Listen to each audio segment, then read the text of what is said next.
tree top bungalow আৰু এই বাংলোটো কিয় এই গোটেই নম্ৰতা মৃত্যুৰ হৈতে নাম হাঙুৰ খাইছে তাক ক'বলগীয়া হয়তো কোনো নতুন তথ্য নাথাকিব কিন্তু ক'ব বিচাৰিছো হেয়া 3 তাৰিখৰ নিখা আছিলে আইপিএলৰ চূড়ান্ত খেল চলি আছিল আৰু তেনে মুহূৰ্তত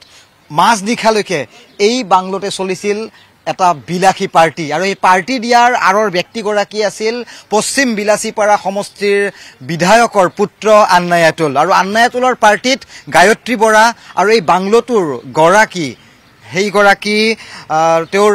পত্নী হবলগীয়া পত্নী উপস্থিত আছিল আৰু এখন ৰঙীন পাৰ্টি য'ত সুৰাৰ পয়োভৰ ঘটিছিল আৰু এই বাংলোটোতেই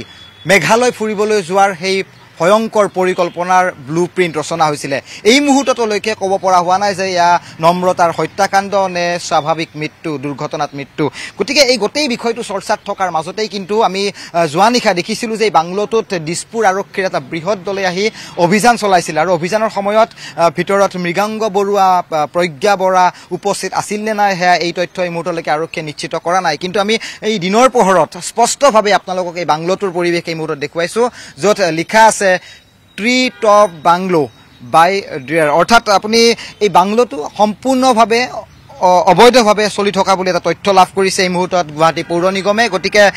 নিশ্চিতভাৱে গুৱাহাটীৰ আন যি অভিযানকাৰী দল থাকে এই দলসমূহ হয়তো এই বাংলোটোত অভিযান চলাব কিন্তু দীৰ্ঘ সময় ধৰি ইয়াৰ যিসমূহ স্থানীয় ওচৰ চুবুৰীয়া লোক আছে তেওঁলোকে অভিযোগ উত্থাপন কৰিছে যে পুৱতি নিশালৈকে এই বাংলোটোত সুৰা যুৱতী আৰু আন যুৱকৰ সৈতে এক প্ৰকাৰ ৰঙীন পাৰ্টিৰ চলে গতিকে এই পাৰ্টিৰ চলাৰ আঁৰৰ কাহিনীত নিশ্চয় হয়তো মৃগাংগ বৰুৱা আৰু প্ৰজ্ঞা বৰাৰ হাত থাকিব কাৰণ তেওঁলোকে যিহেতু এই গোটেই বাংলোটো পৰিচালনা কৰি আছে গতিকে এনে মুহূৰ্তত আমি এই মুহূৰ্তত এই দিনৰ পোহৰতে বাংলোটোৰ ছবি দেখুৱাইছোঁ য'ত এই মুহূৰ্তত এক প্ৰকাৰ নিমাউমাউ পৰিৱেশ কিন্তু এই পৰিৱেশ কিয় হ'বলৈ পালে তাৰ যদি আৰৰ কথা কওঁ তেতিয়াহ'লে সেয়া আছিলে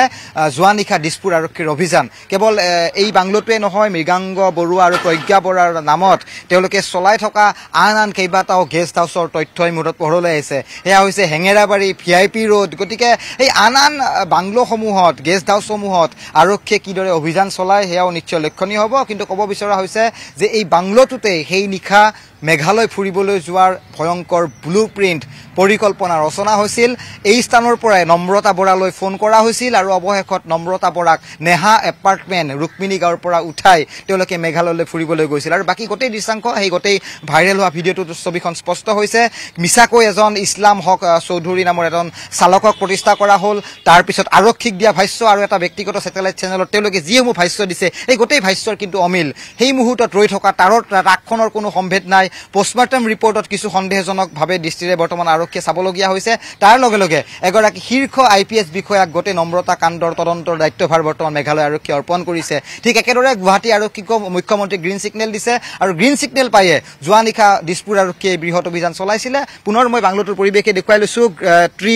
টপ বাংলো এই বাংলোটোতেই যোৱা নিশা সেই একেই ছবি দেখিবলৈ পোৱা গৈছিল একাংশ সুন্দৰী যুৱতীৰ ইয়াত পয়োভৰ ঘটিছিলে সুৰাৰ পয়োভৰ ঘটিছিলে আৰু সেই ৰহস্যময় বিলাসী পাৰ্টিৰ মাজত আৰক্ষীৰ আগমন ঘটিছিলে গতিকে বহু আপডেট থাকিব আমি আন বাংলোৰৰ পৰিৱেশ আমি দৰ্শকসকলক দেখুৱাম কিন্তু ক'ব বিচাৰিছোঁ যিমানেই সময় বাগৰিছে সিমানেই কিন্তু নম্ৰতাৰ মৃত্যুৰ ৰহস্যই কিন্তু গভীৰ ঘনঘোৰ ৰহস্যৰ মাজত সোমাই পৰিছে আপুনি বিচৰা বাতৰি পাব কেৱল নিউজ 18 এপত নিউজ 18 এপ ডাউনলোড কৰিবলৈ স্ক্যান কৰক এই QR কোড গুগল প্লে ষ্টৰতো পাব এই নিউজ 18 এপ